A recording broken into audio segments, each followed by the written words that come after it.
샬롬, peace be with you. 예수님께서 부활하시고 제자들에게 나타나셔서 평안하라 하신 인사가 오늘 저와 여러분들 가운데 가득하기를 우리 존귀하신 주 예수 그리스도의 이름으로 문안 인사 올립니다. 오늘 토라 포션 4주차 이번 주 말씀은 바예라 그리고 그가 나타났다입니다. 이번 주 파라샤는 다음과 같이 시작합니다. 창세기 18장 1절 말씀을 히브리어로 잠시 읽어드리도록 하겠습니다. 바예라 엘라브 아도나이 베엘로네이 마브레 베후 요셰브 페타흐 하오헬 케홈 하욤. 여호와께서 마브레의 상수의 나무들이 있는 곳에서 아브라함에게 나타나시니라. 날이 뜨거울 때에 그가 장막문에 앉아 있다가. 지난주 창세기 17장에 이어서 계속 18장 말씀을 보는데요. 지난주에 창세기 17장 말씀에 하나님께서 아브라함에게 언약의 표징으로 할례를 행하게 하셨습니다. 유대 문헌에 의하면 이 할례 후에 가장 고통이 극심할 때가 정확히 사흘째라고 합니다. 바로 그때 여호와께서 할례를 하여 고통 가운데 있을 이 아브라함에게 뜨거운 사막 가운데 나타나십니다. 그리고 아브라함이 그의 눈을 들어서 보니까 사람 셋이 맞은편에 서 있는 것을 보게 됩니다.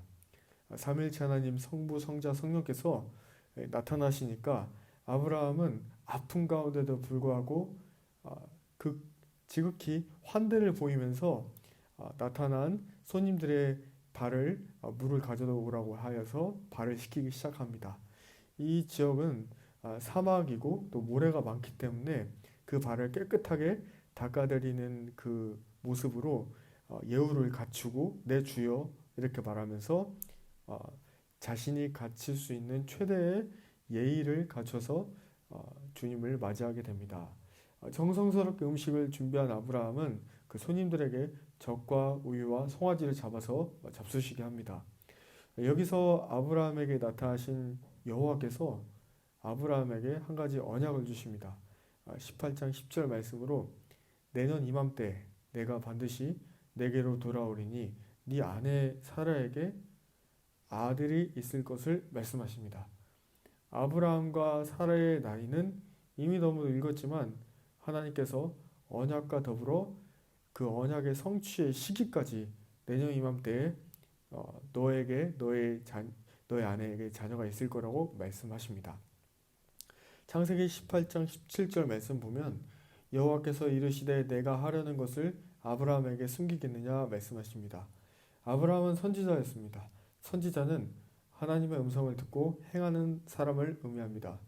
선지자 아브라함은 하나님의 마음을 알고 대화 나눴던 사람입니다. 여호와 하나님의 의와 공도, 미시파트와 ጼ데카, 미시파트를 공의, 그리고 ጼ데카, 공도라고 합니다. 이 미시파트와 ጼ데카, 의와 정의를 지키게 하려고 아브라함이라는 한 사람을 선택하신 하나님께서 친히 창조주께서 창조물인 사람에게 나타나셔서 당신이 행하여 나아가실 계획들을 은밀하게 친밀한 가운데 이뤄가실 것을 말씀하고 계신 것입니다. 오늘 성경의 배경에 소돔과 고모라는 성경의 아드마, 스보임, 소알이라는 지역과 더불어 이 사해의 남쪽, 남단, 시딤 골짜기에 있는 도시로서 이곳 사람들은 너무 극심하게 타락한 상태였습니다. 그렇게 인류의 역사에 악을 나타내는 어떤 대명사가 이 소돔과 고모라와 같은 지역이다라는 말이 여기서 시작되게 되었습니다. 그 말은 즉슨 그것은 죄악의 도시를 의미합니다. 그 도시의 멸망을 막기 위해서 아브라함은 하나님께 울부짖는 중보기도를 올립니다. 주여 50명의 의인이 있다면 그 땅을 멸하지 마십시오. 40명이라도 있다면 30명이라도 있다면 20명이라도 결국 10명이라도 있다면 멸하지 마십시오라고 기도합니다. 아마도 아브라함은 자신의 식구들, 친인척들을 의식해서 10명이라고 생각했지만 결국 이 소돔 땅에 구원받는 숫자는 단 3명, 조카 롯과 그의 두 딸밖에 없었습니다. 하나님께서 두 천사를 보내셔서 소돔을 불과 유황으로 멸하시려고 합니다. 그때 롯이 소돔 성문에 앉아 있다가 두 천사를 보고 집으로 초대하여 누룩을 넣지 않는 빵인 무교병을 구워서 식사하게 합니다. 지금도 유대인들은 샤밧 때 이 무교병을 먹고, 이 무교병의 의미는 출애굽 사건, 유월절 사건에 유월절 이후에 바로 무교절이 나오는데, 그때 이 누룩을 넣지 않는 빵을 먹죠. 이 누룩은 죄와 연결되어서 이 죄와 섞이지 않는 이 빵을 먹게 하는 그런, 또한 예수님이 우리에게 주시는 생명의 떡이시라고 말씀하셨는데, 하나님의 말씀을 하나님의 사람들이 먹을 때 우리가 살아나는 것과 마찬가지입니다. 오늘 성경에 그 두 천사가 나타났다는 소식을 들은 마을 주민들이 그 천사를 잡아다가 해하려고 합니다. 하나님을 믿었던 의인이었던 롯은 이상하게도 여기서 당신의 두 딸을 마을 사람들에게 쉽게 넘겨주려까지 합니다. 여기서 롯이 하나님 믿었던 의인이었지만, 또한 반면에 롯의 어떤 성적인 부도덕성이 나타납니다. 19장 13절 말씀으로 주민들이 재빨리 두 천사를 내놓으라는 반발의 소리가 문 밖에서 엄청 거세지자 롯은 자신의 두 딸과 사위들에게 빨리 여호와께서 이 성을 멸하려고 하실 것이니 너희는 빨리 이곳을 떠나서 일어나서 떠나라고 경고합니다. 하지만 노아가 방주를 지을 때 사람들이 무시했던 것처럼 이 마지막 때 주님께서 다시 오실 때가 심히 임박해 오고 있는 것을 외치는, 회개하여 주님께 마음을 돌리고 주님께 다시 오심을 기다리십시오라고 이야기하는데도 불구하고, 이 호소하는 목소리들이 여기저기서 나오고 있는데도 불구하고 대다수의 세상 사람들과 교회 안에 종교적인 사람들의 반응처럼 롯의 두 딸과 사위들은 롯의 경고를 무시합니다. 결국 롯의 딸과 사위들은 롯의 경고를 받아들이지 않게 됩니다. 결국 두 천사가 롯을 긍휼히 여겨서 롯의 아내와 두 딸, 그의 가족만 손을 잡아 소돔을 떠나게 강제적으로 밀쳐냅니다. 그런데 소돔에서 생활이 이 타락과 안정의 이 세상적 생활의 이 어떤 쾌락이 롯의 아내에게 남겨져 있었나 봅니다. 결국 세상 미련을 버리지 못하고 하나님의 말씀을 끝내 마지막 선택의 순간에 하나님을 선택해야 되는 그 롯의 처가 자신이 원하는 대로 선택하여서 뒤를 돌아보지 말고 산으로 도망하여 멸망함을 면하라는 천사의 경고를 무시해버리고 소금 기둥이 되어버리고 맙니다. 여러분, 쟁기를 잡고 뒤돌아보지 않고 주님을 향하여 계속 나아가야 되는 신앙이 우리에게 요구됩니다. 주님을 믿기로 결심했다면 뒤를 돌아보지 말고 앞만 보고 주님을 향한 표대를 향해서 달려가야 하는 것입니다. 여기서 오늘 성경에서 의인한 사람 롯을 살리기 위해서 온 도시를 소돔과 고모라를 완전히 유황과 불로 비같이 내리게 하시는 하나님의 정의와 공의가 오늘 창세기 19장의 말씀입니다. 하나님은 사랑의 하나님이시자 동시에 정의와 공의를 행하시는 하나님이시라는 것을 명심해야 합니다. 소돔과 고모라에서 살아왔던 삶에 거룩하지 못한 방식이 롯의 두 딸에게 고스란히 남아 있었습니다. 소돔은 불로 타서 모든 도시의 형체와 사람들이 하나도 남지 않게 되니까 이는 마치 무인도에 남자인 아버지와 딸인 여자 둘만 남게 되는 것입니다. 두 딸은 장깨를 내서 아버지를 술 취하게 합니다. 이 술이 문제입니다. 성경에서도 술 취하지 말라고 했는데 노아도 포도나무를 심고 포도주를 마셔서 술에 취해서 있었던 사건을 우리가 앞서서 보았고, 신약 성경에 이르러서 주의 성도들에게 술 취하지 말고 성령에 취하여 있을 것을, 성령으로 충만할 것을 말합니다. 성경에서 이 롯과 두 딸의 이 동침, 이 근친상간에 어떤 파렴치한 죄악이 극명하게 드러난 시점이 여기에 있습니다. 그렇게 큰 딸이 아들을 낳아 그 이름을 모압이라고 하고 모압의 조상이 되고 작은 딸도 아들을 낳아 그 이름을 베남이라고 하여 암몬의 조상이 됩니다. 하지만 놀랍게도 하나님께서는 그 실수도 합력하여서 선을 이루시어 나중에 예수님의 계보에 시어머니 나오미의 며느리인 룻을 통해서 다윗의 계보를 이으시고 예수님의 계보도 쭉 그 족보가 이어져 내려옵니다. 아브라함은 기근 때문에 75세 때 이스마엘을 낳기 전에 애굽으로 갑니다. 그 대목이 창세기 12장 10절에서 20절로 나온다면 오늘 본문 말씀은 창세기 20장 1절에서 18절 말씀에 아브라함이 100세가 되어 이스마엘을 낳은 후 블레셋 땅 그랄이라는 지역으로 갑니다. 자신의 아름다운 아내 사라를 누이라고 하였고 이것으로 인하여 그 블레셋 그랄 땅의 왕인 블레셋 왕 아비멜렉에게 이 사라를 취할 뻔했다가 하나님께서 꿈으로 나타나셔서 경고하셔서 다행히 죽음을 면하게 됩니다. 창세기 20장 12절 또 그는 정말로 나의 이복 누이로서 내 아내가 되었음이니라. 아브라함의 아버지 데라의 다른 아내를 통해 낳게 된 사라를 오빠인 아브라함이 아내로 맞이합니다. 사라는 정말 아브라함의 이복 누이였습니다.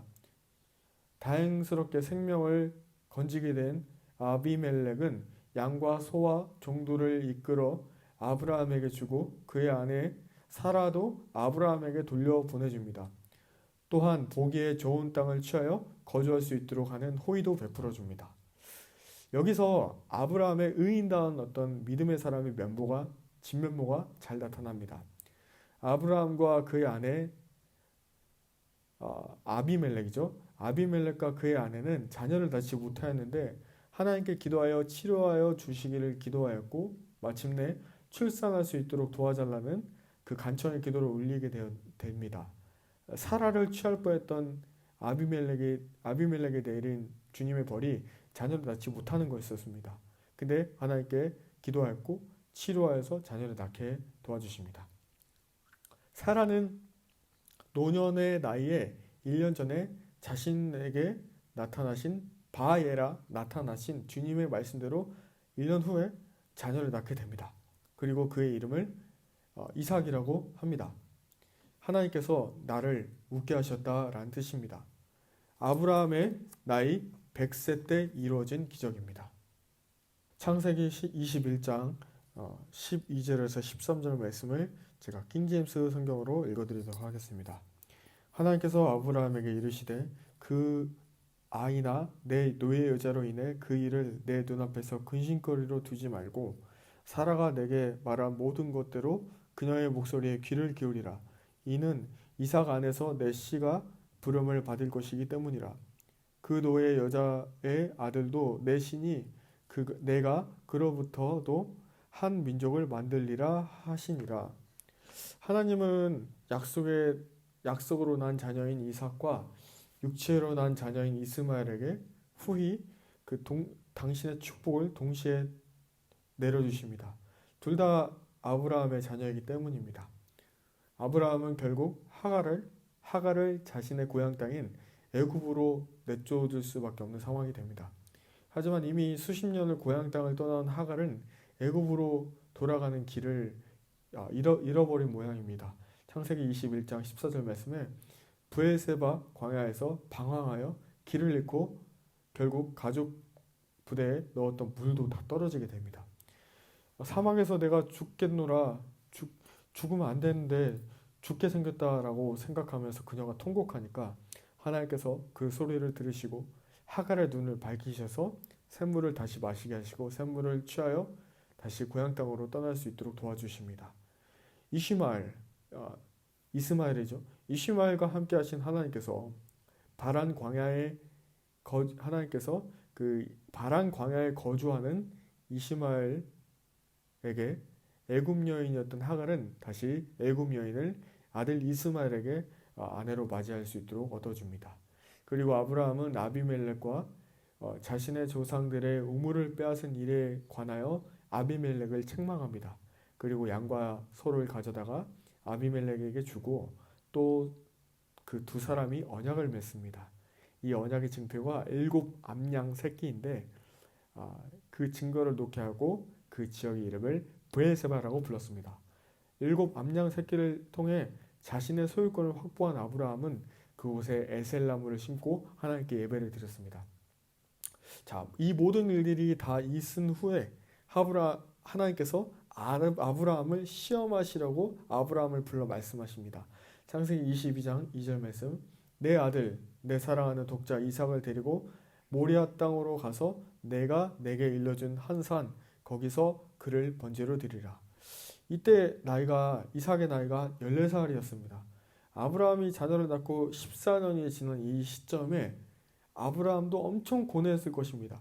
하나님께서 분명 자녀를 주셨는데 다시 데려가신다고 하시니까 고민했을 것입니다.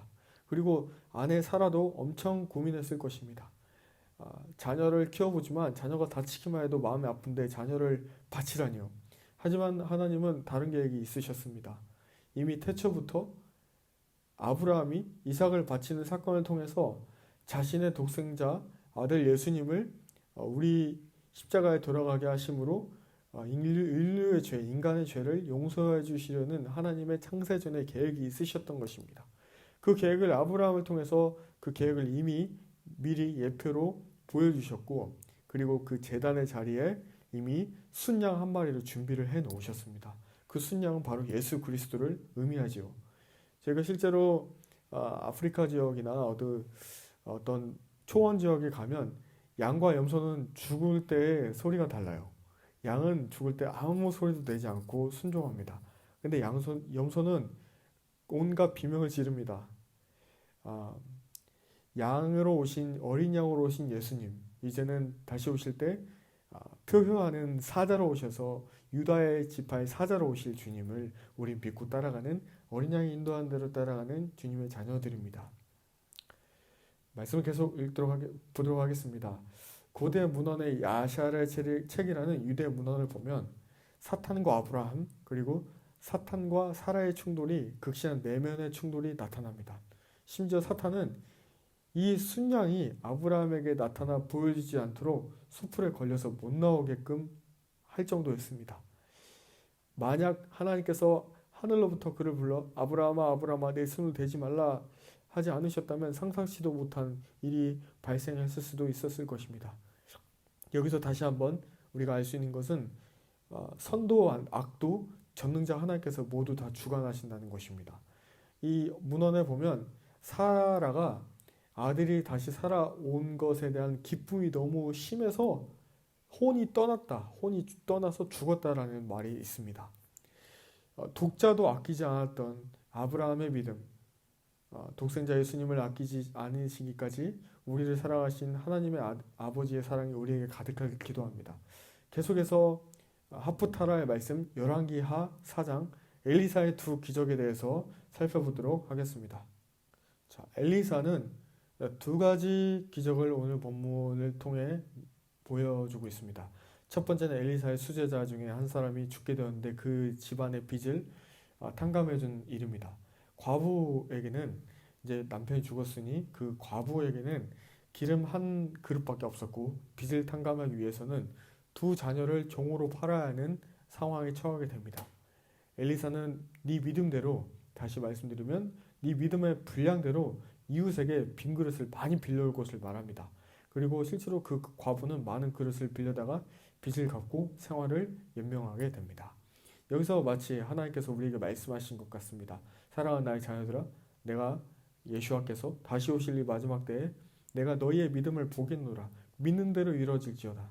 네 믿음의 입을 크게 벌려 네 장막터를 내가 넓혀주겠다. 오직 의인은 믿음으로 말미암아 살 것이다. 아멘.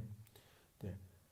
하루는 엘리사가 이스라엘의 수넴 지역에 이르니 한 귀한 여인이 엘리사가 머물 작은 방을 정성을 다하여 꾸며서 쉬게 합니다. 엘리사는 그의 종 게하시에게 세심한 배려를 하는 그 수넴 여인에게 어떻게 감사함을 보답할까 생각합니다. 그리고 그 수넴 여인 부부에게 자녀가 없다는 것을 종을 통해서 알게 됩니다. 엘리사는 그 부부를 축복하여 한 해가 지난 이맘때 당신들에게 자녀가 있을 것을 말합니다. 그리고 정말 이 자녀를 갖게 되고 이 자녀 아들이 장성하여 자라는데 오늘 성경 본문에 안타깝게 그 아들이 죽는 일이 발생합니다. 그들이 황급히 갈멜에 있는 엘리사에게 갑니다. 그리고 그 수냄 여인이 가서 엘리사의 발을 붙잡고 그 애통하고 아픈 마음을 호소를 합니다. 엘리사는 그 수냄 여인의 아들을 위해 기도하고 자기 입과 눈과 손을 대어 생기를 불어 넣어 살아나도록 합니다. 하나님께서 엘리사를 통해서 죽었던 자를 살아나게 한 것입니다. 오늘 성경을 보면 하나님께서 나에게 이 여인의 아픔을 감추지 않고 드러내 보이신다라고 엘리사가 고백합니다. 이 말씀의 의미는 하나님의 종들도 항상 하나님의 어떤 지혜와 계시가 있을 수 없다. 하나님께서 원하실 때 아브라함에게 먼저 나타나셔서 말씀하시는 것처럼 하나님의 언약과 성취 그리고 하나님의 계시와 임하심은 하나님께서 주관하신다는 것을 의미하고 있습니다. 브릿 하다샤로 넘어가겠습니다. 브릿 하다샤는 신약 성경을 보는 토라 포션의 방법입니다. 브릿 하다샤의 신약 성경 오늘 본문 누가복음을 본문 말씀을 보면 창세기 11개에 이어서 또한 공통적으로 나타나는 특징이 뭐냐면 생명을 낳지 못했던 사라와 수냄 여인에게서 그 맥이 계속 이어져 내려오고 있습니다. 누가복음 1장 26절 이하로 38절 말씀은 요셉과 마리아의 성령으로 잉태한 예수님의 나심을 예고합니다. 또한 마리아의 친족 엘리사벳도 나이가 많고 늙어서 아들을 갖지 못하지만 이미 그녀가 임신한 지 6개월째라고 합니다. 여기서 우리는 무엇을 알 수 있을까요?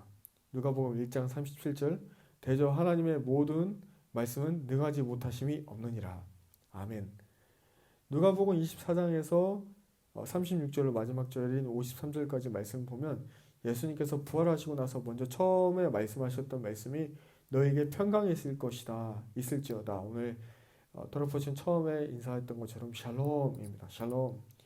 그리고 믿지 못하여 두려워하는 예수님이 부활하셔서 다시 오신 내 눈앞에 떡하니 있는 그 광경을 믿지 못하여 두려워하는 제자들에게 당신께서 친히 칼과 창으로 찔리시고 뚫린 손과 발을 만져보게 하십니다. 45절 말씀으로 제자들의 마음을 열어 성경을 깨닫게 하신 주님께서 축복하시는 마지막의 말씀이 49절로 하나님 아버지께서 약속하신 언약의 말씀을 너에게 보내리니 너희는 여기서 제자들에게 그리고 나아가 너희는 예수님을 믿고 따르는 제자인 우리에게도 해당되는 말씀입니다. 위로부터 성령의 권능의 능력을 받을 때까지 주님 앞에 머물라. 아멘. 성령의 권능, 두나미스, 헬라어로 두나미스를 받을 때까지 주님 앞에 머물라. 제자들은 예수님께 경배하였습니다. 그리고 큰 기쁨으로 예루살렘에 돌아가 늘 성전에서 하나님을 찬송하였습니다. 할렐루야. 지금 우리는 578일로 들어갔습니다. 그리고 각 가정이 지성소가 되어서 주님을 만나는 기쁨으로 늘 충만해야 됩니다. 사방에서 사악한 마귀는 우리에게 우겨쌈을 당하게 하고 크리스천들을 옥죄옵니다. 하지만 하나님께서는 살리시고 이끄시고 그리고 소생케 하신 분이 우리 하나님이십니다. 오늘 말씀을 베드로후서 2장 4절에서 11절 말씀으로 마무리하도록 하겠습니다. 베드로후서 2장 4절에서 11절 말씀을 킹제임스 성경으로 제가 읽어서 여러분들과 은혜를 나누도록 하겠습니다. 4절에서 1절, 11절 킹제임스 성경이 없으신 분들은 개역개정으로 비교하시면서 한번 읽어보시면 좋겠습니다. 하나님께서 죄지은 천사들을 아끼지 아니하사 지옥에 던지시고 어둠의 사슬에 넘겨주어 심판 때까지 예비해 두셨으며 옛 세상을 아끼지 아니하시고 하나님을 따르지 않는 자들의 세상에 홍수를 내리실 때에 오직 의의 선포자인 여덟째 사람 노아를 구원하셨으며 소돔과 고모라의 도시들을 뒤엎음으로 정죄하여 죄가 되게 하사 그 뒤에 하나님의 뜻을 거스르며 살 자들에게 본보기로 삼으시고 사악한 자들의 더러운 행실로 인해 괴로움을 받던 의로운 롯을 구하셨으니 이는 저 의로운 사람이 그들 가운데에 거하면서 보고 들음으로써 그들의 불법 행위들로 인해 날마다 자기의 의로운 혼을 괴롭게 하였기 때문이라. 주께서는 하나님을 따르는 자들은 시험에서 구출할 줄 아시고 불의한 자들은 심판날까지 예비해 두사 벌할 줄 아시되 특별히 부정한 정욕에 빠져 육체를 따라 걸으며 행정권을 멸시하는 자들을 벌할 줄 아시느니라. 그들은 염치가 없고 자기 뜻대로 행하며 두려움도 없이 위험 있는 자들을 비방하지만 더 큰 권능과 힘을 가진 천사들도 주 앞에서 그들을 대적하여 욕설로 비난하지 아니하였느니라. 아멘. 특별히 2장 9절 말씀이 우리에게 임하는 은혜의 격려로 다가오기를 축복하고 원합니다. 2021년 5.7.8일을 지나는 이때에 주님 오실 징조가 전 세계 여기저기에서 속출하고 있습니다. 오직 여호와께 시선이 고정되어 마음의 중심이 다른 것으로 분산되어 뺏기지 않고 주님을 사랑하는 것보다 다른 것들이 높아져 있는 것들이 낮아지는 회개를 통하여 올바른 선택을 하고 또 우리가 주님만 사랑하는 자들은 하나님께서 그 마음에 온전함을 부으시고 시험들에서 각종 악한 자의 불화살에서 막아주실 것을 구원하여 주실 것을 믿는 저와 여러분이 성경이 말씀하고 있는 이 모든 것을 믿어 하나님께 의롭다 하심을 받는 저와 여러분이 되기를 원합니다. 주님은 선하신 분이십니다. 오늘 성경 말씀에 경건하지 아니한 자들은 소돔과 고모라의 심판의 멸망을 면하기 어렵습니다. 그러나 의로운 롯처럼 자신을 날마다 뒤돌아보고 회개하여 주님께 의롭다 하심의 칭찬을 받는 시험과 악한 자의 불화살에서 건지시고 심판날까지 지키심을 받는 저와 여러분이 되기를, 그 은혜가 늘 가득하기를 주님의 이름으로 축원합니다. 샬롬. 한 주간도 승리하십시오.